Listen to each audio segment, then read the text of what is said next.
J'eus brutalement conscience du peu de temps qu'il me restait avant mon départ, et j'eus envie de passer à l'action sur le champ. J'avais compris pendant cette séance que les tâches qu'il me prescrivait, entre 2 entrevues, n'étaient pas anodines, et j'avais maintenant à cœur d'accomplir celles qu'il m'avait dictées ce jour-là. Je n'étais certes pas enthousiaste à l'idée de faire ce que je détestais, m'adresser à des gens pour leur demander de faire quelque chose pour moi, mais j'étais curieux de voir ce que allait effectivement m'apporter, au bout du compte, puisque j'en étais désormais convaincu. Tout ce que le guérisseur faisait était porteur de sens. J'allais donc à Ubud, puisqu'il me fallait un endroit où je puisse trouver des occidentaux. M'adresser à des balinés aurait été peine perdue. Ces gens-là ne savent pas dire non. Par quoi allais-je commencer ? Il fallait que je formule des demandes de telle sorte qu'on me les refuse. Bref, je devais m'arranger pour aboutir au résultat que d'habitude, je prenais grand soin d'éviter. J'allais donc entendre à 5 reprises le « non », sans appel de gens qui me débouteraient. Génial! La rue principale était assez animée en ce milieu d'après-midi. Parfait, je cacherai plus facilement mes petites rentes successives. Taxi, taxi! Des balinés hélaient les touristes un peu partout. L'un d'eux s'adressa à moi. « Je n'ai pas d'argent sur moi. Vous pouvez m'accompagner à Kuta gratuitement ?» avançai-je en riant. « C'est 50 000 roupies. Vous payerez au retour, dit-il avec un grand sourire. « Non, je n'ai pas d'argent. Vous pouvez me l'offrir ?»« Bon, vous êtes sympathique. Pour vous, ce sera 30 000 roupies. » « Non, gratuitement, offert. »« D'accord, pour 20 000 roupies. »« Non, je ne peux pas. »« Bon, on va à Kuta. On discutera du prix ensemble, on se mettra d'accord. Allez, montez. »« Non, c'est pas grave, j'irai autrement, merci. » J'étais de moins en moins à l'aise. « Mais si, montez, je vous dis qu'on se mettra d'accord. » « Ça va, merci, merci beaucoup. »« Allez, venez. »« Non, merci, j'ai changé d'avis. Je ne vais plus à Kuta. Au revoir. » Il me regarda m'éloigner, amusé l'air de dire « Sont vraiment bizarres, ces occidentaux. » Bon, un coup pour rien, j'avais bien entendu 5 noms, mais c'était moi qui les avais prononcés. D'ailleurs, pourquoi m'étais-je adressé à un baliné ? Alors que j'avais décidé que c'était inutile, sans doute par facilité. Les balinés étaient très doux, très gentils. Ils me mettaient plus à l'aise que mes compatriotes et leurs voisins. Je devais me rendre à l'évidence. J'avais tellement peur d'être rejetée que je préférais accroître la difficulté de l'exercice plutôt que de faire face à ma peur. Enfin, j'allais rassembler mon courage, affronter mon angoisse, recueillir vite fait mes 5 noms et courir me planquer sur ma plage déserte. Je regardais autour de moi. Nombreux étaient les passants qui allaient et venaient sur ces trottoirs étroits de la rue principale. Certains sortaient de galeries d'art pendant que d'autres entraient dans de beaux cafés au design post-colonial savamment étudiés pour les Occidentaux. Les gens marchaient en prenant soin de ne pas piétiner les offrandes disséminées par terre. Il fallait que je me mette à l'eau, quitte à demander n'importe quoi à n'importe qui. Je vis surgir devant moi une grosse américaine, blonde, en jupe turquoise et chemisier rose, vif, laissant paraître la gorge profonde d'une énorme poitrine. Elle sortait d'un glacier avec à la main un gros cornet débordant de crème glacée. « Magnifique votre glace !» lui dis-je. « Succulente !» répondit-elle, les yeux brillants de gourmandise. Ses grosses lèvres rebondies, luisaient, humidifiées par la glace qui en avait dépassé le contour. « Vous me faites goûter ?»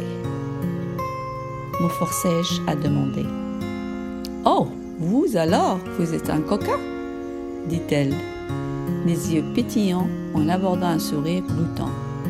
Je lisais dans son regard que me laissait poser les lèvres sur la glace, qu'elle léchait revenait presque à l'embrasser à pleine bouche. « C'est oui ou c'est non ?»« Mais c'est oui, mon mignon, » répondit-elle, en se rapprochant de moi et en me regardant goulûment.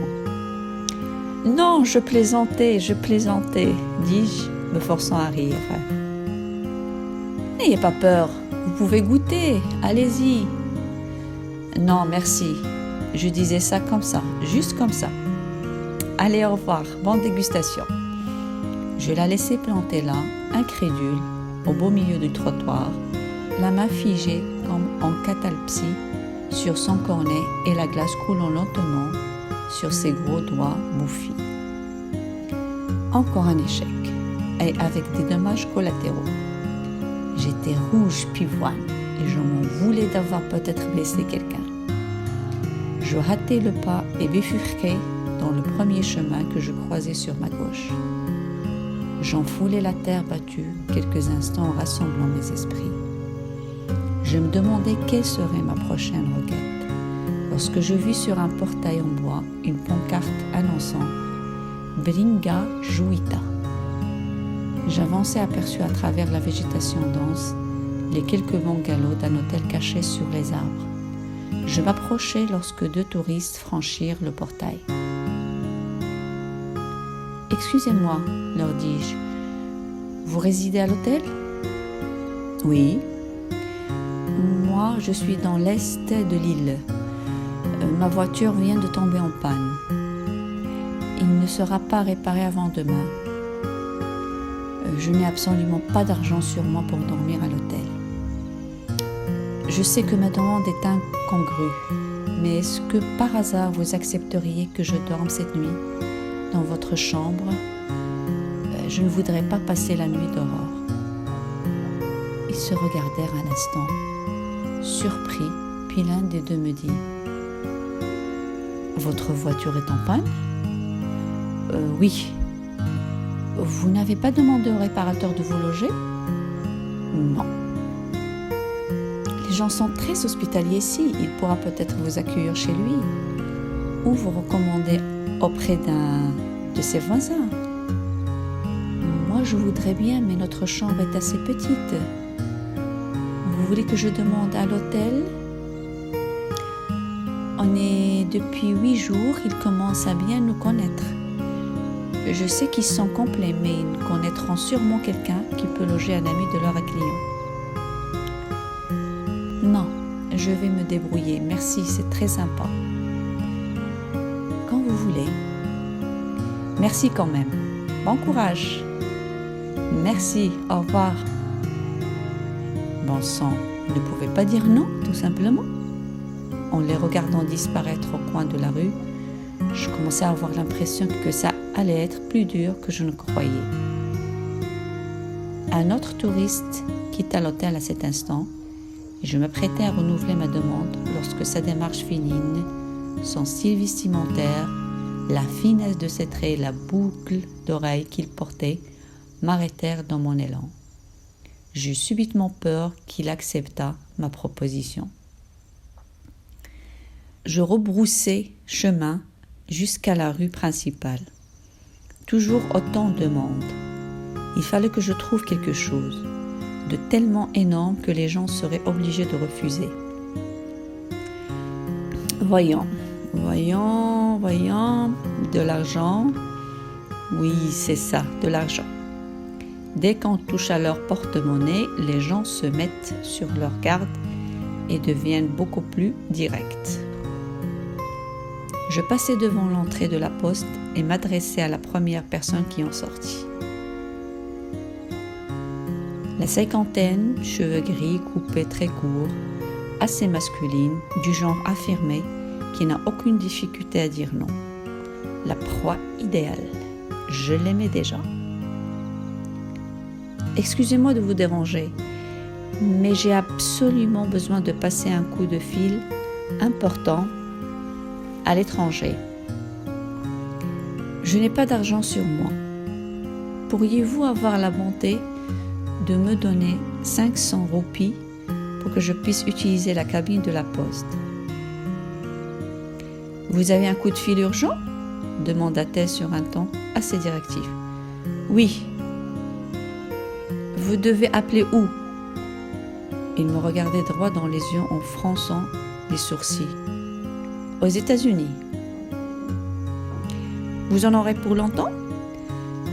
J'avais un peu l'impression de subir un interrogatoire de police. « Oui, 5 minutes, peut-être 6. »« Suivez-moi à mon hôtel, » ordonna-t-elle. « C'est juste à côté. Moi, j'utilise la cabine de l'hôtel avec une carte prépayée qui me coûte 3 fois rien.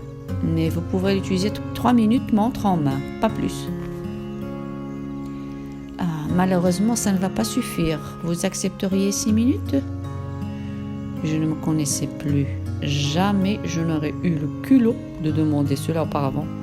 Surtout à une dame qui avait déjà l'extrême gentillesse d'accorder 3 minutes de sa carte téléphonique pour dépanner un inconnu. « Je suis sûre que vous y arriverez en 3 minutes. Allez, dit-elle en m'entraînant. Vous apprendrez à aller à l'essentiel. C'est très utile dans la vie. » Décidément, tout le monde voulait me donner des conseils sur ma vie. Non, mais je ne veux pas vous déranger en allant dans votre hôtel. Ne vous en faites pas, je me débrouillerai. Ça ne me dérange pas, affirma-t-elle, autoritaire, continuant d'avancer et me montrant le chemin.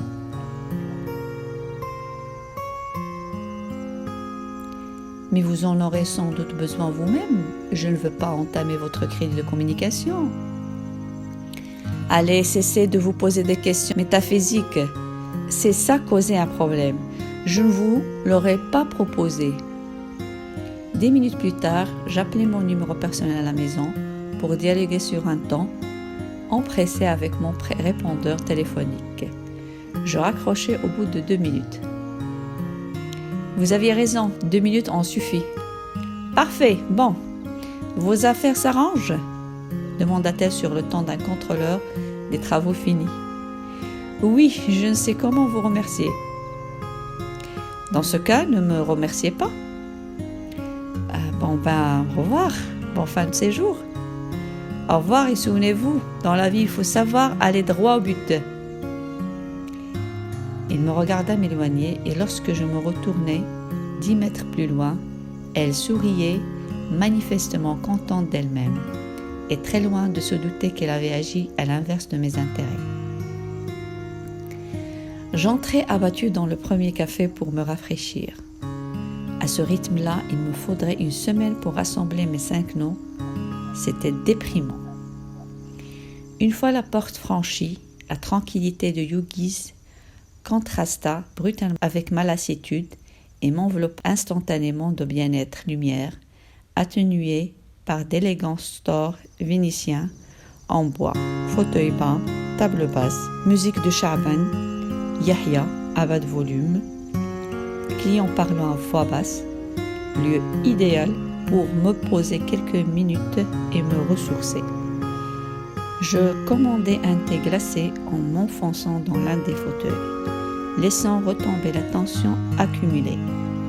Je laissai mes paupières se fermer quelques instants et libérai l'air contenu dans mes poumons en un long soupir silencieux. J'avais l'impression d'avoir oublié de le renouveler depuis 1 heure. L'air neuf que j'inspirais me rafraîchit les narines, et la douceur de ces senteurs de thé et d'encens mêlées me berça. Il irradiait du bien-être en moi en parcourant mes branches jusqu'à leurs plus infimes ramifications. Je restai un moment ainsi, comme en apesanteur, me vidant l'esprit.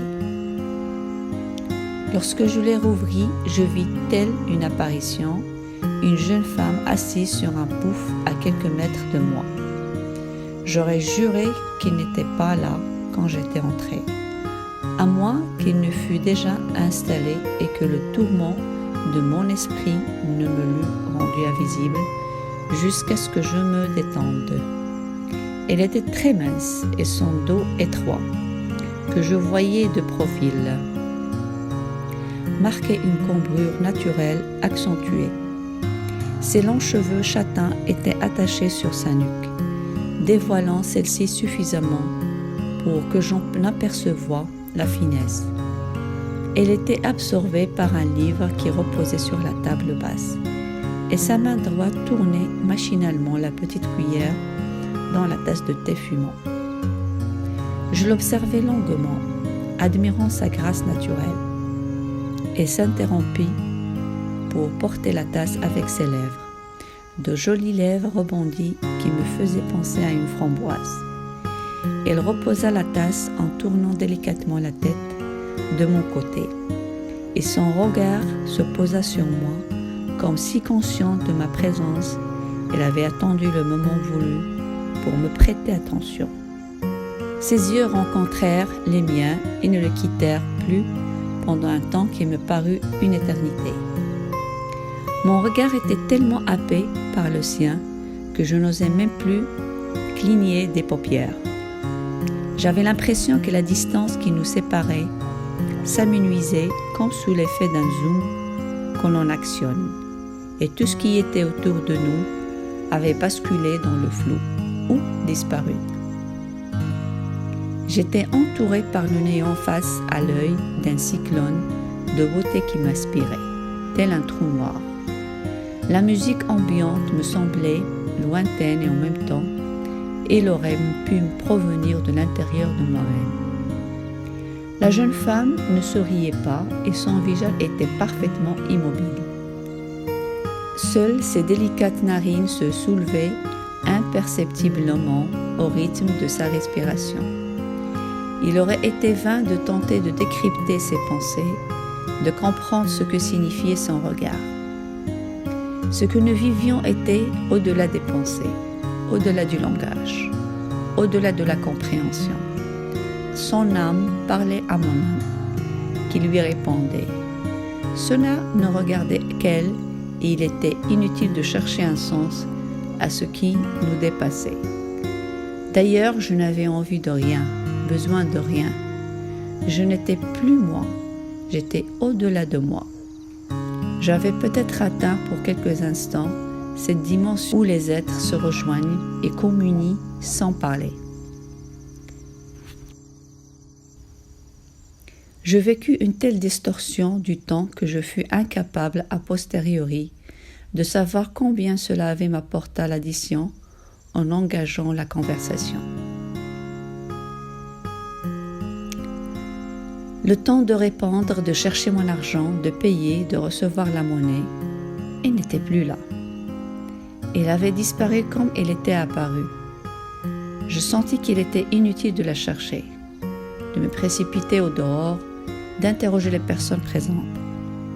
La retrouver, entrer en relation, lui parler, tout cela n'aurait fait que ramener sur le plan terrestre ce que nous avions vécu à un niveau plus spirituel. Puis, on ne peut rien ajouter à la perfection sans l'abîmer, sans éloigner et finalement la perdre. Et de toute façon, la perfection ne peut servir de fondation à une relation. On ne bâtit rien dessus, la vie est tout sauf perfection.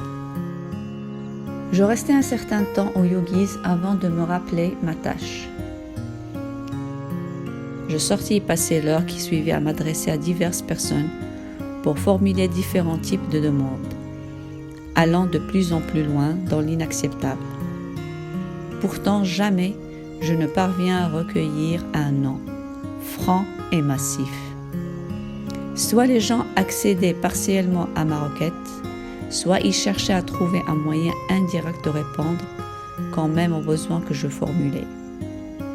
J'allais finir la journée assez dépitée, moi qui avais eu la ferme intention de mener à bien cette tâche. Heureusement, celui que j'aperçus soudain au coin de la rue allait sauver mon honneur en m'empêchant de rentrer bredouille. « Hans !» l'interpellai-je de loin. « Hans, peux-tu me prêter de l'argent ?» Je rentrais au bon galop en savourant cette victoire facile. C'était la première fois de ma vie que j'avais senti le plaisir de m'envahir en voyant un visage se fermer. Le regard se glaçait, les sourcils se fronçaient jusqu'à former une ride profonde au-dessus du nez. Les lèvres se serraient. J'avais eu l'impression que la scène s'était déroulée au ralenti. Un ralenti extrême permettant de jouir de chaque millième de seconde, image par image, et je me souviens de chacune d'elles comme si c'était hier. Je revois sa bouche se rouvrir au moment précis où la langue quittait le palais. Son souffle avait projeté un son sec qui avait claqué l'air comme un fouet, formant le mot magique du rejet. Ce mot que j'avais désespérément cherché à collecter tout l'après-midi. J'aurais aimé filmer la scène pour me la repasser en boucle. J'avais failli tendre les bras en l'air et lever le regard au ciel en tombant à genoux, comme le font les champions de tennis qui viennent de remporter la balle de match de la finale d'un tournoi du Grand Chelem. J'aurais aussi pu me jeter à son cou et l'embrasser avec reconnaissance.